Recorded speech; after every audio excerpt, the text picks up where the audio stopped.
أعوذ بالله من الشيطان الرجيم. سورة المعارج مكية.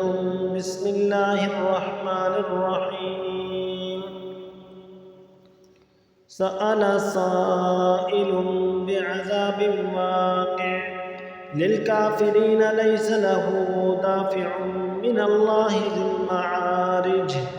تعرج الملائكة والروح إليه في يوم كان مقداره 50,000 سنة فاصبر صبرا جميلا إنهم يرونه بعيدا ونراه قريبا يوم تكون السماء كالمهل وتكون الجبال كالعهن ولا يسأل حميم حميما يبصرونهم يود المجرم لو يفتدي من عذاب يومئذ ببنيه وصاحبته وأخيه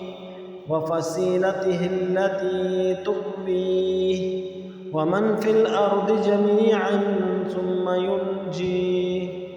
كلا إنها لظى نزاعة للشوى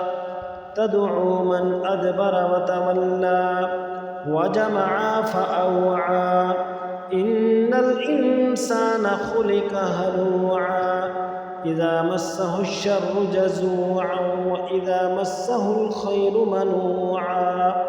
إلا المصلين الذين هم على صلاتهم دائمون والذين في أموالهم حق معلوم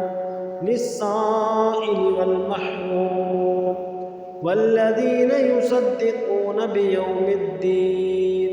والذين هم من عذاب ربهم مشفقون إن عذاب ربهم غير مأمون والذين هم لفروجهم حافظون